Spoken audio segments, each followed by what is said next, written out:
Saya terlahir atas nama Suparwoto. Kemudian kira-kira tahun umur 3 tahun, 4 tahun lah kira-kira itu, saya sakit-sakitan, nggak sembuh-sembuh. Nah, kata orang-orang tua dulu, wah ini namanya nggak cocok. Terus dipindah ganti nama Widodo. Akhirnya alhamdulillah sampai sekarang sehat, nggak pernah sakit, dan nggak pernah ingin masuk rumah sakit. Alhamdulillah sehat.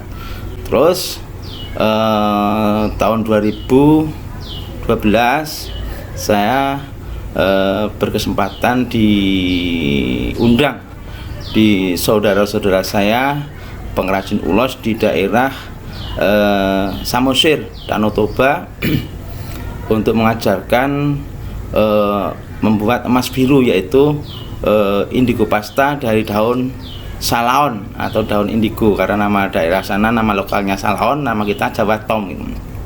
Dan kemudian berhasil, terus dikasih kenang-kenangan marga Simbolon. Terus saya mulai usaha batik, merintis tahun 2000 awal dan membuat pasta indigo. Kemudian tahun 2004 akhir mulai membatik, dan sampai sekarang ini usaha saya namanya Tom Batik Warna Alam Indonesia.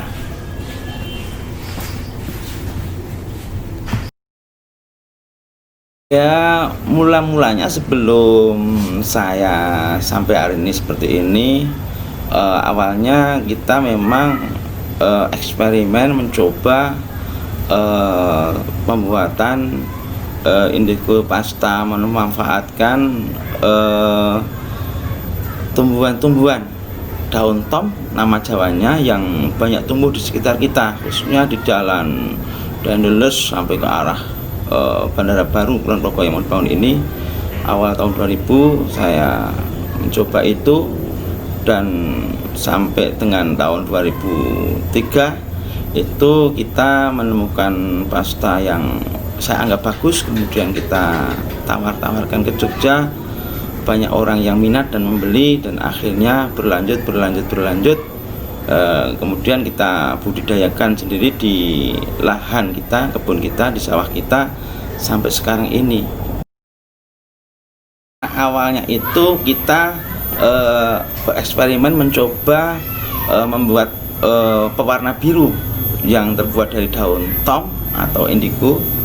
Kemudian kita fermentasi, kita bikin pasta. Kemudian hasilnya kita jual ke teman-teman Sentral Industri Batik, dan banyak yang minat. Akhirnya dari penjualan pasta indigo tadi selama 3 tahun kira-kira terkumpullah uang. Akhirnya uang itu kita gunakan untuk membeli kain, karena dalam pikiran saya kalau bikin pasta saja cukup, kita saja sudah bisa, tapi bagaimana tetangga sekitar, teman-teman bisa ikut terlibat dalam usaha saya. Akhirnya hasil penjualan pasta itu uangnya kita bisa belikan kain, kemudian kita batik, baik batik cap ataupun batik tulis. Akhirnya banyak teman-teman yang ikut terlibat dalam usaha saya. Misi tujuan saya yaitu bagaimana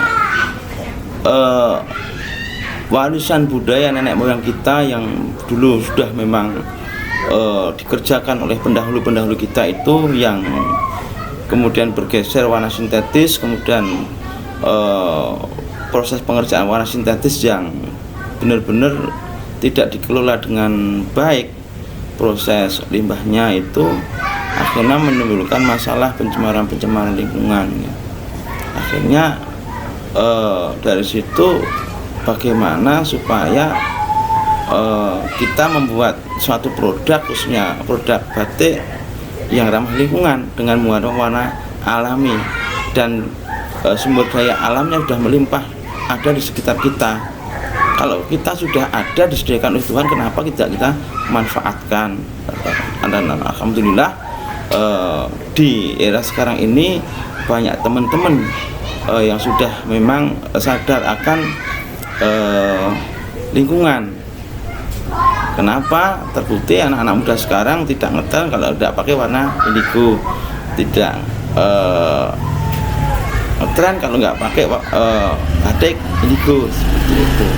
Dan kita memang bertekad bagaimana itu batik itu masyarakat dipakai dari semua golongan, baik golongan kecil maupun golongan yang orang-orang menengah ke atas gitu. Terbukti anak-anak muda sekarang di kampung kita ini bahkan seragam-seragam sinoman sudah mereka pakai batik. Kemudian anak-anak sekolah sejak SD aja di muatan-muatan lokal itu, apalagi SMP sudah diajarkan tentang batik seperti itu. Harapan saya ya dari waktu ke waktu harus terus berkembang, terutama bagaimana mengedukasi, memberikan pemahaman kepada generasi muda, anak-anak muda tentang bahwa ini loh budaya kita, sejak warisan nenek moyang kita yang seharusnya adiluhung dan perlu kita lestarikan. Makanya bagaimana sekarang banyak diadakan seminar, webinar tentang bagaimana menjaga tradisi budaya bangsa kita khususnya di bidang batik.